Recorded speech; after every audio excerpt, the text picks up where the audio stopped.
Hoy cumplo 25 años y cada año recibo un regalo espeluznante.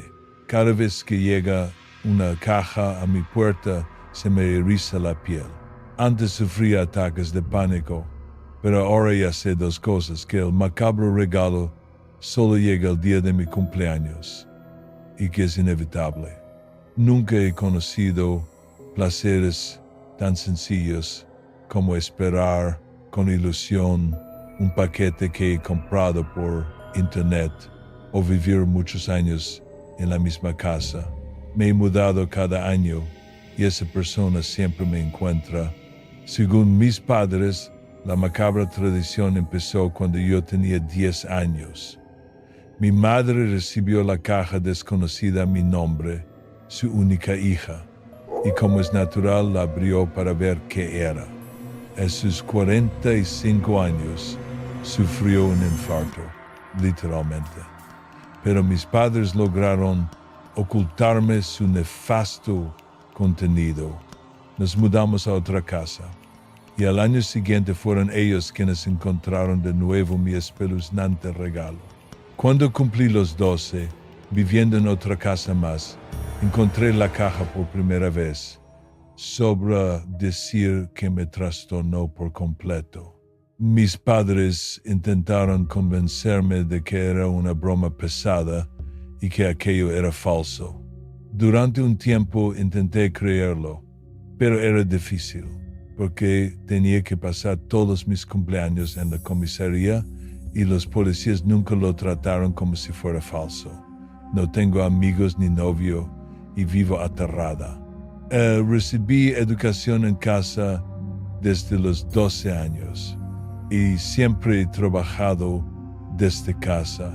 Lo único que hago fuera es ir a terapia. Mis padres ya son demasiado mayores para mudarse cada año, así que últimamente vivo sola. No hay problema, siempre y cuando el contrato de alquiler y las facturas estén a nombre de otra persona. Me hace sentir que tengo algo de control sobre mi vida. He cambiado mi nombre legalmente 2 veces, pero esa persona sigue encontrándome. Feliz cumpleaños para mí. Lo estoy pasando en la comisaría otra vez, declarando lo mismo de siempre. No sé quién podría ser esa persona. Sí, he probado a instalar cámaras, he probado a tener tanto a policías como a seguridad privada en mi puerta para atraparle, pero ha sido en vano. No me ha pasado nada fuera de lo común en los últimos días, ni en ningún otro día del año. No, nadie ha intentado matarme nunca.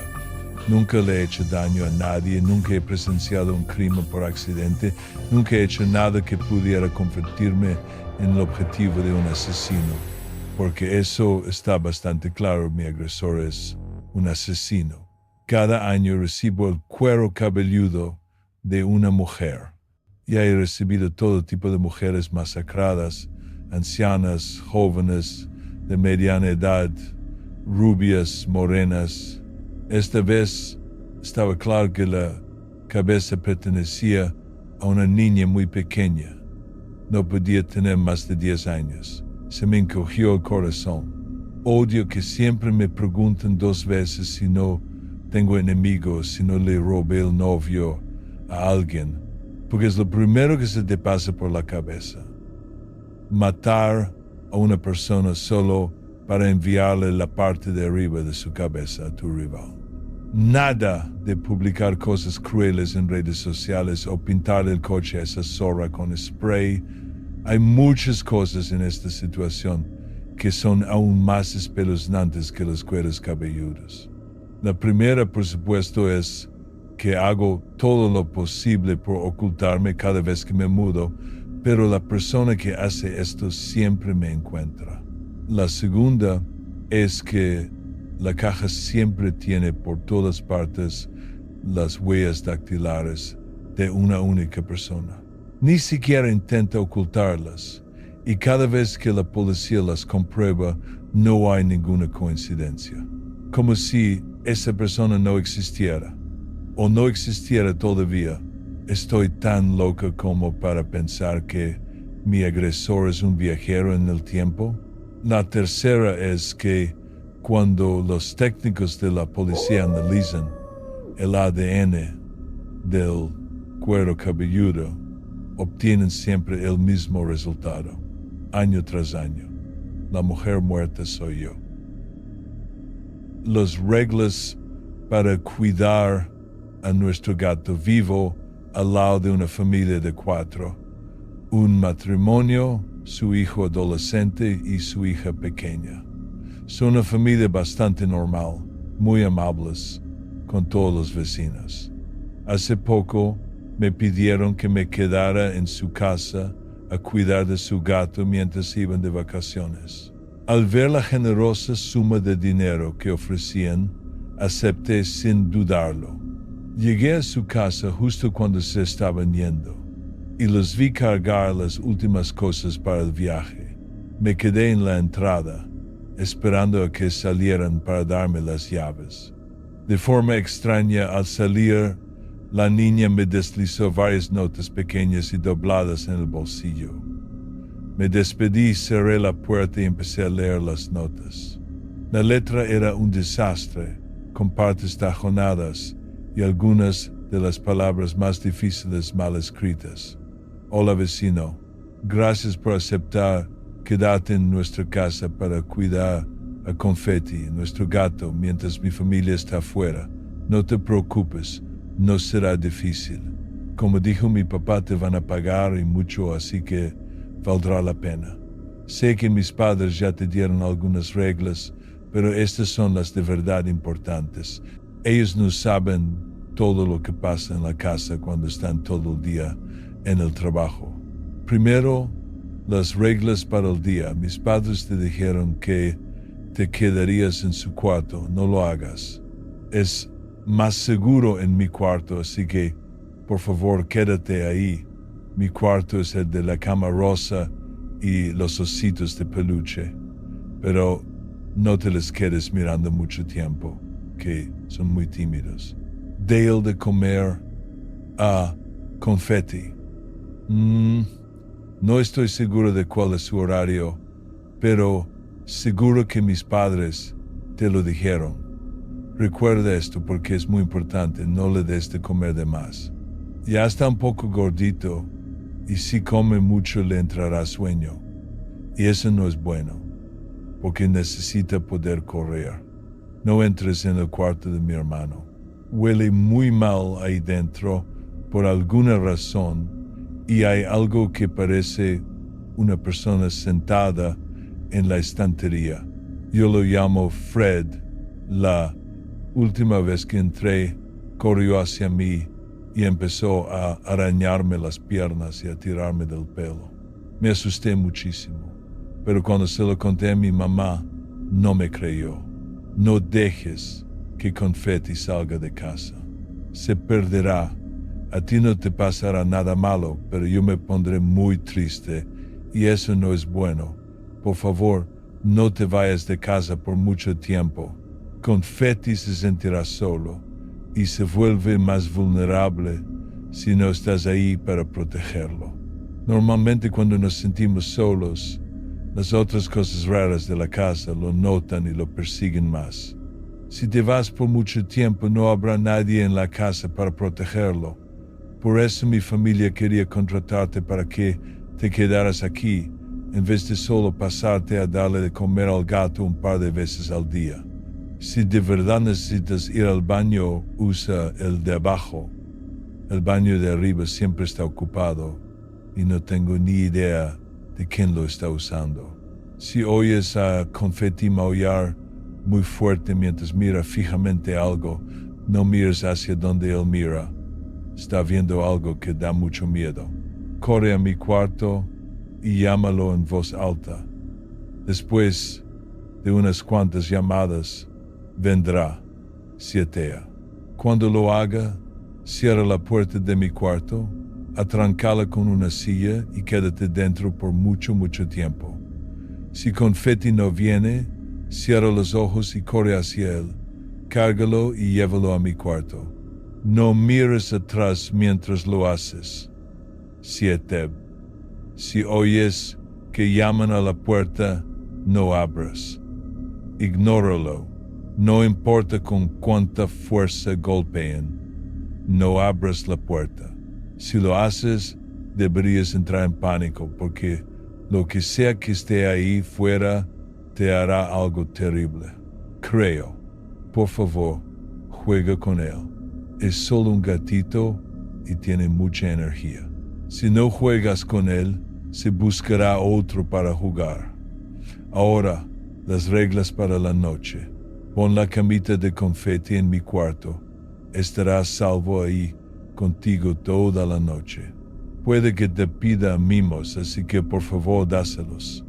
No camines por los pasillos de noche. Hay criaturas terribles que intentarán agarrarte desde cualquier parte de la casa.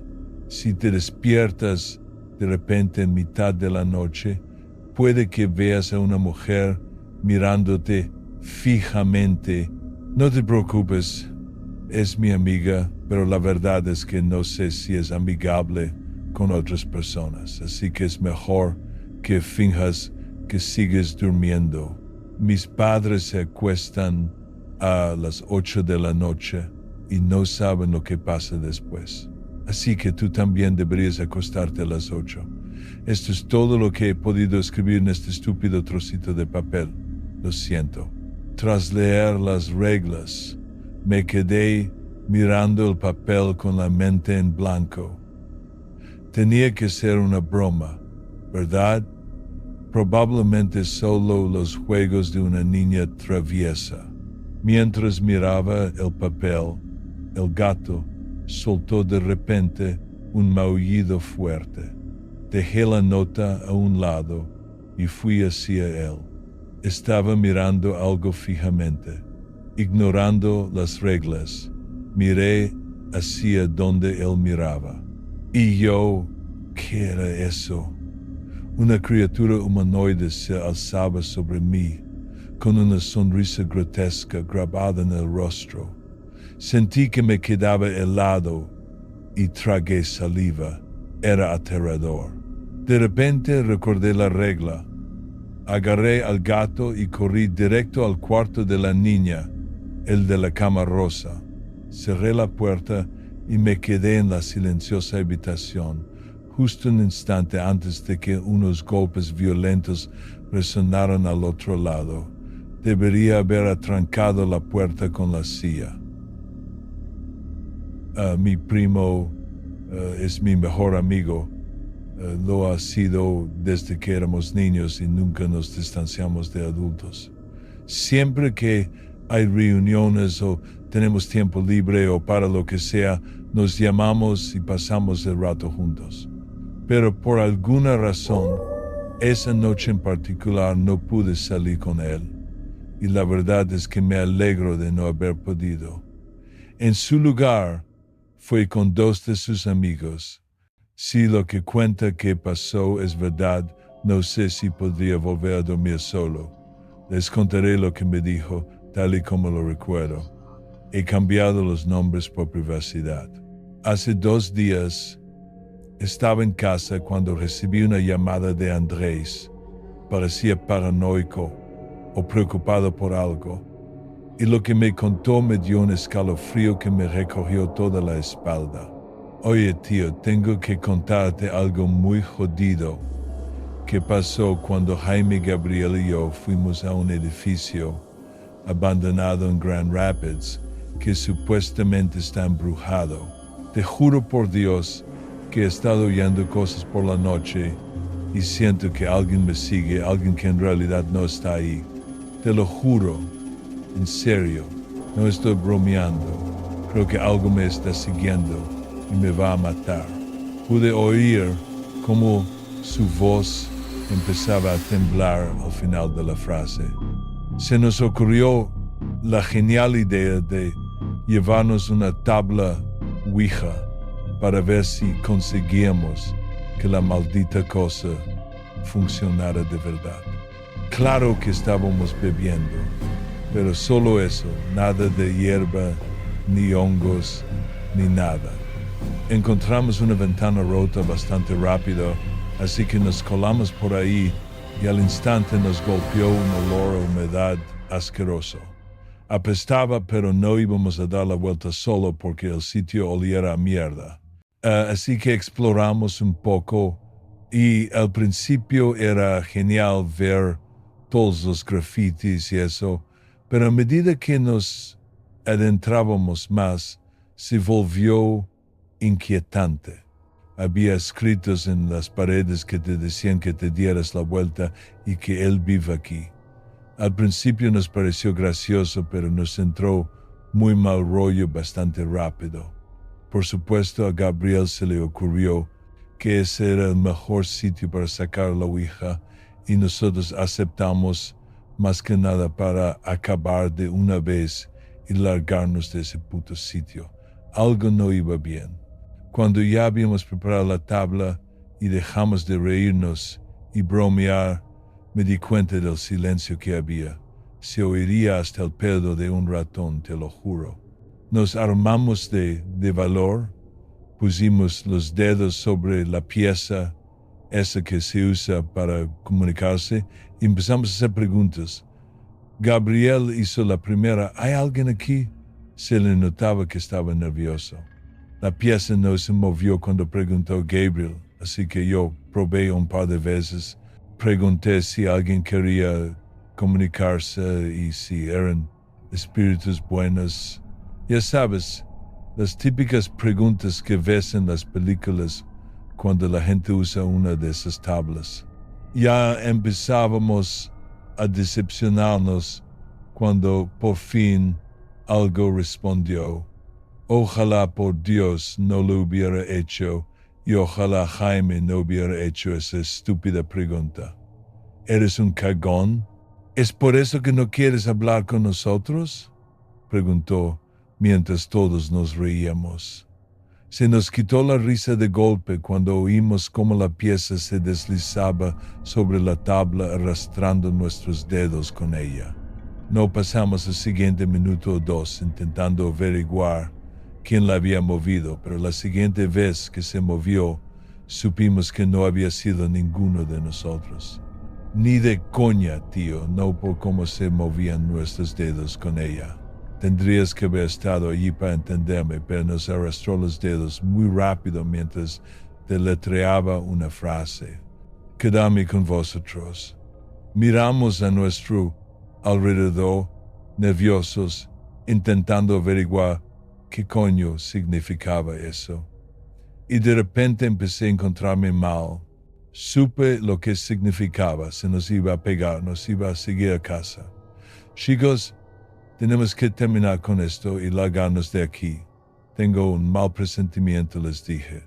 Cuando levanté la vista hacia ellos, te juro por Dios que el corazón me latió tan fuerte que pensé que se me iba a parar del todo. Jaime y Gabriel me estaban mirando fijamente con unas sonrisas enormes de puta caricatura, tío. Su voz empezó a quebrarse y comenzó a sollozar en voz baja. Tenían los ojos jodidamente abiertos, tío. No supe qué hacer. Me quedé ahí sentado, paralizado. Había algo tan antinatural en sus caras. Parecían otras personas. Era aterrador. Así que intenté hablar con ellos, rezando para que solo fuera una broma, pero yo sabía que no. Se me hacía cada vez más difícil entenderle porque sus sollozos eran más fuertes. Jaime, ¿qué coño estás haciendo? Apenas pude articular palabra del miedo que tenía. Entonces Jaime negó con la cabeza muy lentamente y un hilo de baba empezó a caer de su puta sonrisa enorme. Miré a Gabriel y él también sonreía como un loco con esos ojos desorbitados, pero él jadeaba respiraciones cortas y rápidas. Nunca en mi vida había tenido tanto miedo. Estaban poseídos o algo, no sé, pero no eran las mismas dos personas con las que había entrado. Tenía que actuar rápido, así que me levanté de un salto y eché a correr por donde habíamos venido. Fue el segundo más aterrador de mi vida, corriendo y esperando oírles reír y llamarme para que volviera, pero no lo hicieron.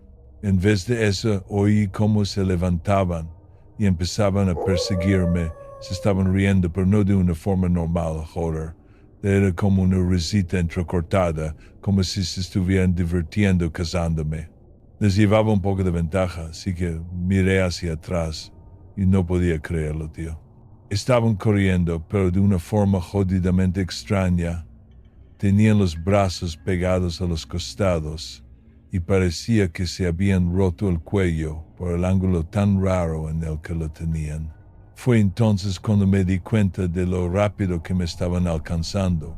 Intenté correr más rápido, joder, pero no podía. Así que tuve que buscar un sitio para esconderme o algo. Doblé una esquina y vi una pequeña habitación, así que me metí dentro tan sigilosamente como pude y contuve la respiración. Podía oír sus pisadas retumbando cada vez más cerca y gracias a Dios pasaron de largo de la habitación donde estaba. Oír esas extrañas respiraciones entrecortadas mientras pasaban por la puerta fue terrorífico.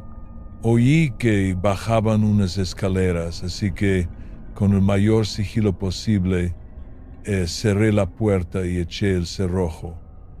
No sé cómo coño lo hicieron, pero oyeron la puta puerta, tío. Se detuvieron en seco y empezaron a subir las escaleras a toda prisa. ¿Cómo cojones han oído eso? Recuerdo que susurré. Busqué frenéticamente por la habitación y vi una pequeña ventana al fondo. Me levanté para ir hacia ella y justo entonces sonó un golpe tremendo detrás de mí. Se habían estrellado contra la puerta. «Parad de una puta vez», les grité. Después de eso, todo se quedó en silencio. Escuché esperando que pasara algo. «Tío, ¿qué coño? ¿Dónde estamos?» Oí la voz normal de Jaime. Nunca en mi vida me había sentido tan aliviado al oír una voz de verdad. «Jaime, eres tú. Me da vergüenza decir que empecé a llorar de pura alegría». «Sí, ¿qué coño está pasando?», preguntó, sonando bastante confuso. «¿Dónde está Gabriel?», pregunté, esperando que él también estuviera bien. «No sé, no le veo», dijo, con un poco de miedo en la voz. Empecé a caminar hacia la puerta y justo cuando agarré el pomo para abrir, miré hacia abajo. Fue entonces cuando vi las sombras. Había claramente dos sombras al otro lado de la puerta. ¿Por qué me decía que no veía a Gabriel si yo podía ver su sombra perfectamente junto a la puerta? El corazón se me aceleró de nuevo al darme cuenta de que era esa cosa intentando engañarme. «Venga, tío, abre. Aquí fuera da un miedo que te cagas», suplicó Jaime. Retrocedí hacia la ventana, encontré la pata de una silla vieja y la blandí con todas mis fuerzas. La ventana se hizo añicos con el impacto. En cuanto se rompió, los golpes en la puerta volvieron a empezar y pude oír de nuevo esas risitas extrañas. Salté por la ventana y corrí tan rápido como pude, echando un último vistazo atrás. Jaime y Gabriel estaban de pie junto a la ventana rota, con esas mismas sonrisas espeluznantes, viéndome huir. No aflojé el paso ni un segundo por miedo a que volvieran a perseguirme. Llegué a casa, cerré todas las puertas con llave y he estado paranoico de cojones, sintiendo que alguien me observa constantemente. No sabía qué hacer, así que te he llamado. El problema es que hace como media hora Los dos han empezado a mandarme mensajes. Ahí fue donde terminó su historia y me pidió que fuera a su casa. Le dije que estaría allí en 1 hora más o menos y he pensado en compartir esto con ustedes antes de salir. Voy a intentar convencerle para que vayamos juntos a ver a sus amigos para asegurarnos de que están bien. Deseenme suerte. Una mujer me siguió por un sendero en el centro de Michigan. No sé si era humana. Hola, Reddit. Me vendría muy bien algo de ayuda porque estoy empezando a preocuparme de verdad. Anoche, una mujer muy siniestra me siguió mientras hacía senderismo por unos senderos locales en terrenos del estado. He recorrido y cazado en estos senderos toda mi vida y ni una sola vez me he encontrado con algo así. No me malinterpretéis, me han pasado unas cuantas cosas espeluznantes acampando solo, pero esto me heló hasta los huesos y ahora creo que me está acechando. Dejad que os explique lo que ha pasado, a ver si con suerte alguno de vosotros puede ayudarme. Anoche en Nochebuena no tenía nada que hacer. No tengo hijos ni mujer y mis padres viven a 3 horas de distancia. Así que, para matar el aburrimiento, tuve la genial idea de irme de excursión solo por nuestros senderos locales. Como ya he dicho, he recorrido estas rutas muchísimas veces. Esta vez, sin embargo, no la olvidaré jamás. Llegué al inicio del sendero a las 5 de la tarde. Llevaba la linterna frontal puesta y conocía sus senderos como la palma de mi mano. Así que no me preocupaba demasiado que la luz del sol se desvaneciera rápidamente.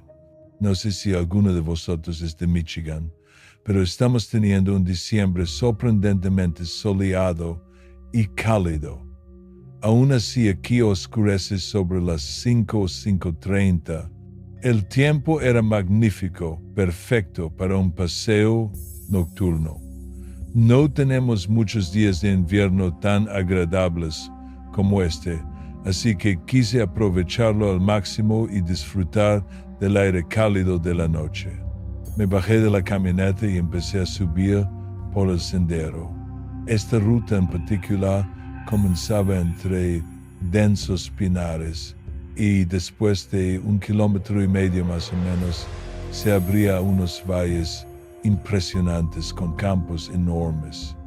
La mayoría de las veces, si iba en silencio y miraba a mi alrededor, podía ver algún ciervo pastando y otra fauna salvaje, pero esta vez nada. Sinceramente me sorprendió bastante que no hubiera ni un solo animal con la noche tan espléndida que hacía. Ahora que lo pienso, no vi ni oí ni una ardilla en los pinares, lo cual es muy poco común. Abundan en esta zona y sin importar la hora, siempre las oigo corretear y jugar en los árboles. Esta vez reinaba un silencio sepulcral. A pesar de todo, seguí caminando, disfrutando de la paz y la tranquilidad. Cuando salí de los pinos y entré en el primer campo, empecé a sentir esa angustia en la boca del estómago, como si algo me estuviera observando. Lo achaqué a mi propia paranoia por la falta de vida salvaje y continué. Ojalá me hubiera dado la vuelta en ese mismo instante, pero si lo hubiera hecho, bueno, no estaría aquí escribiendo esto, ¿verdad? El caso es que seguí adelante y la sensación no hizo más que intensificarse a medida que avanzaba. Para entonces ya me había adentrado unos 2,5 kilómetros y caí en la cuenta de que si había algo ahí fuera conmigo, estaba jodido. Ni una sola persona sabía que estaba allí y nunca tenía cobertura en esa zona. Si un depredador me estaba acechando, estaría perdido. Me estaba maldiciendo por no haberme traído la pistola, la verdad. No tenemos mucha casa peligrosa aquí en el centro de Michigan, así que ni me lo pensé al salir de casa. Me acercaba al final del primer campo y antes de adentrarme en la siguiente pequeña sección de pinares, decidí echar un vistazo rápido a mi alrededor, solo para calmar esa sensación persistente en mi nuca. Al principio no vi nada, pero justo cuando estaba a punto de darme la vuelta, algo captó mi atención. Había un ligero movimiento a unos 100 metros detrás de mí. ¿Pero qué coño?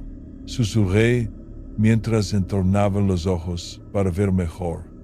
No estaba seguro, pero parecía una figura medio oculta tras un arbusto. Me quedé mirando fijamente y cuando la vi moverse ligeramente, el corazón me dio un vuelco y se me subió a la garganta. La figura era claramente humanoide y parecía estar mirándome directamente. «Hola», grité estúpidamente, esperando que quien quiera que fuese simplemente se identificara. En cuanto grité, la figura se agachó rápidamente detrás del arbusto y desapareció de mi vista. El corazón se me había disparado, con 1,000,000 de escenarios a cada cual peor pasando por mi mente. No podía evitar pensar que era un asesino en serie, listo para abalanzarse sobre mí y apuñalarme hasta la muerte, escondiendo mi cuerpo en estos bosques. Me di la vuelta y empecé a caminar un poco más rápido, intentando poner distancia con quien quiera que estuviera allí conmigo. Para mi horror, oí cómo se partían ramas y palos un poco más atrás. La persona había empezado a seguirme. «Tengo una pistola», grité, intentando asustarla para que me dejara en paz. Miré por encima del hombro para ver dónde estaba, y cuando lo hice, el corazón me martilló en el pecho con tanta fuerza que juré que iba a desmayarme. La persona estaba ahora a unos 6 metros de mí y pude ver que era una mujer, solo que tenía la mandíbula desencajada, como si estuviera en estado de shock. Sus ojos, abiertos de par en par, me miraban fijamente. Cuando me giré por primera vez, ella todavía estaba caminando, y su forma de moverse me asustó tanto que eché a correr como un poseso en cuanto la vi. Sé que puede sonar un poco cómico, pero créedme, no lo era. Caminaba de puntillas, tan sigilosamente como podía, igual que un personaje de dibujos animados cuando intenta ser furtivo. Daba unas zancadas enormes y desgarbadas. Todo en su aspecto y su forma de moverse me provocaba escalofríos por la espalda. «Déjeme en paz, señora», le grité mientras huía a toda velocidad. Mientras corría, la oí soltar una risa histérica mientras me perseguía. Ya no intentaba ser sigilosa. Podía oírla abrirse paso a la fuerza por el bosque, alcanzándome con bastante rapidez. Decidí salirme del sendero en cuanto doblé una curva donde sabía que no podría verme por un momento. Tan pronto como me aparté, me escondí rápidamente detrás de un árbol y apagué la linterna frontal. A los pocos segundos oí el sonido de sus pasos pesados y extraños cada vez más cerca. Contuve la respiración y cerré los ojos con fuerza, rezando una rápida plegaria al Señor para que la dejara pasar. Su risa horrible resonó por el bosque mientras, por suerte, pasaba de largo corriendo.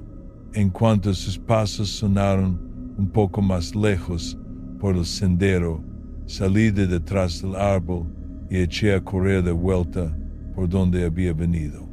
No había avanzado ni 6 metros cuando un grito desgarrador resonó por todo el bosque. «Joder». Corrí más rápido que en toda mi vida, movido por la pura adrenalina y las ganas de vivir.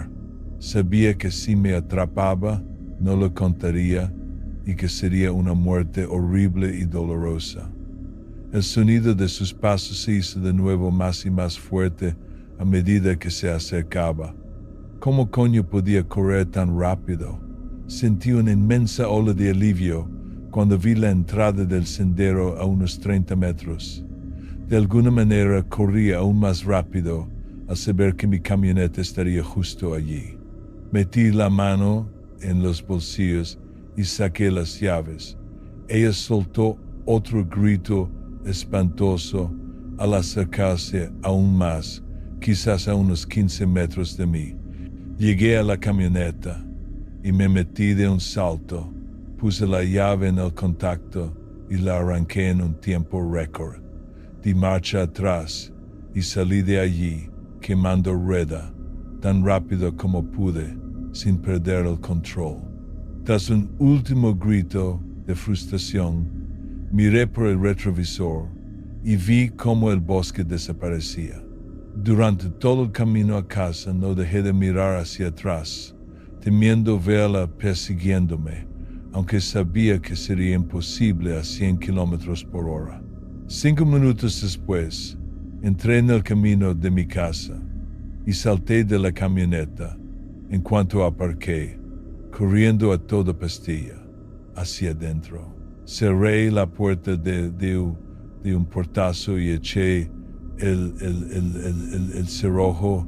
Recorrí toda la casa cerrando cada ventana y cada puerta y no me sentí más seguro hasta que supe que estaba bien encerrado. Subí a mi dormitorio y me tumbé en la cama, recuperando el aliento. Al cabo de un rato, debí de quedarme dormido por el agotamiento. Desperté en la más absoluta oscuridad de la habitación, en el silencio de la casa. El corazón empezó a acelerarse al recordar a la mujer del bosque y me levanté de un salto para mirar por la ventana. No, susurré en voz baja mientras miraba a mi jardín. La mujer del bosque estaba de pie en mi jardín, con la mandíbula desencajada, mirándome fijamente. Una vez más, el corazón me latía con tanta fuerza que pensé que me iba a desmayar. En cuanto se dio cuenta de que la estaba viendo, esbozó una sonrisa enorme, imposiblemente ancha, de oreja a oreja. Entonces volvió a chillar aquel grito espantoso y corrió de vuelta hacia el bosque. No hace falta decir que no pegué ojo después de eso, y por eso estoy aquí. Si alguien tiene idea de qué demonios es esta mujer, porque sé que es imposible que sea humana, ¿podría decírmelo o darme algún consejo sobre qué hacer? Gracias de antemano. Tomás Moreno no tenía la mejor de las vidas. Viniendo de una familia rota, el joven de 11 años solo conocía lo peor. Su padre volvía a casa borracho como una cuba y se ensalzaba en acaloradas discusiones con su esposa por el dinero, alegando que, como era él quien traía el pan a casa, podía hacer con su sueldo lo que le viniera en gana. La madre de Tomás se ocupaba de las tareas del hogar con los ojos enrojecidos de tanto llorar. El propio Tomás recibía palizas de su padre por la más mínima ofensa, siempre acompañadas de la vana promesa de que aquello le forjaría el carácter. Había muchas cosas que el niño despreciaba y su padre encabezaba la lista. No pasaba un día sin que soñara con vengarse de él, pero aquello no era más que una fantasía. Su padre era grande y corpulento. Para Tomás, era un Goliat invencible para su David. La idea de escapar se le cruzó por la mente, pero no tenía el valor para abandonar a su madre a merced de aquel bruto. Pensó que nunca podría librarse de él, al menos hasta aquel día. Una de las pocas alegrías en la vida de Tomás era Halloween. En esa festividad podía deshacerse de su miserable vida y convertirse en quien quisiera. Los dulces y la decoración también eran un aliciente. Su padre, a pesar de todo, al menos adornaba la casa para la víspera de Todos los Santos con una araña de trapos viejos por aquí y un fantasma de papel maché por allá. Un día en particular trajo a casa un esqueleto. El esqueleto era más o menos de su tamaño, con casi 2 metros de altura. Estaba reseco, con algunas grietas visibles alrededor de las costillas y la columna. Le faltaban algunos dientes superiores en la parte de atrás, probablemente por el desgaste de los años. Sus cuencas vacías eran de negro azabache, carentes de vida. Los huesos, amarillentos por el tiempo, producían un ligero golpe sordo contra la pared cada vez que el padre de Tomás balanceaba aquel antiguo artefacto. Se veía absolutamente frágil en sus manos colosales. Explicó que había conseguido el adorno en una vieja tienda de antigüedades, alardeando de cómo había timado al dueño para conseguir el esqueleto a buen precio. Colocó el esqueleto en el banco del porche y volvió a entrar sin darle más importancia. Reanudó la bebida y una vez más se enzarzó en una pelea con la madre de Tomás, esta vez porque ella quería unas cortinas nuevas. Tomás salió de la casa y se sentó en el banco junto al esqueleto. Le desahogó sus quejas a la pieza decorativa, sin pensar mucho en si lo escucharía, pero aún así se sintió aliviado al hablar con alguien. A partir de entonces, Tomás le cogió un gran cariño al esqueleto. Hablaba con él todos los días y lo cuidaba. Si le caían hojas encima, Tomás las quitaba con un soplador. Cuando llovía, lo cubría con trapos. Por un segundo, podría haber jurado que el esqueleto era receptivo a sus actos de amabilidad. En una ocasión, mientras limpiaba con suavidad el brazo del esqueleto, Tomás oyó un silbido. Desde donde miraba, parecía que sus dientes castañeteaban. Sin embargo, Tomás se lo atribuyó al viento que soplaba a través de la boca del esqueleto. Más allá de los días que pasaba con el adorno de Halloween, la vida de Tomás continuó con normalidad. Sus padres discutían por las ofensas más nimias, y su madre seguía con las tareas del hogar, con los ojos surcados por las lágrimas. Tomás continuaba recibiendo palizas que su padre encubría torpemente como disciplina. Durante la cena, a Tomás se le cayó un vaso sin querer, que se hizo 1000 pedazos contra el suelo. Mientras su padre lo golpeaba, se oyó un golpeteo repentino que venía del porche. Alarmados, los tres se detuvieron para escuchar el ruido. Lo que fuera que estuviese ahí fuera, iba y venía por el porche, pisando con toda la fuerza que le permitía el pie. Conteniendo el aliento, el padre de Tomás se acercó a la puerta y la abrió solo para ver al esqueleto en su misma posición sedente. Una vez más, se atribuyó al viento la autoría del suceso. Durante los días siguientes, el golpeteo continuó. La repetición consumía al padre de Tomás, impulsándolo a salir de casa y a permanecer fuera durante más tiempo. En sus sueños, el esqueleto lo atormentaba. Se encontraba en la cama, solo. El esqueleto aparecía a los pies de la cama y se deslizaba sobre su cuerpo, deteniéndose justo antes de llegar a su cuello. Su padre se despertaba de un sobresalto y se negaba a dormir el resto de la noche. Sin embargo, los sueños de Tomás eran radicalmente distintos. Recibía dulces y otras golosinas, y su padre estaba muy lejos. El esqueleto permanecía de pie, observándolo a lo lejos. Finalmente el padre Tomás no pudo más y durante una noche de tormenta agarró el esqueleto y lo arrojó en la parte trasera de su camioneta sin dudarlo un instante.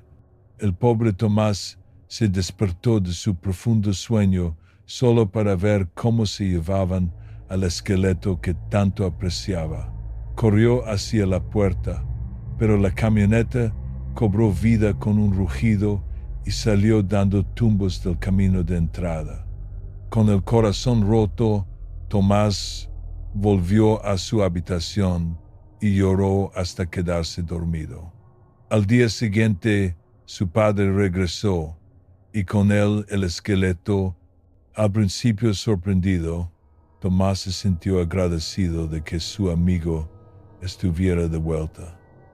Aún más extraño, su padre era más amable.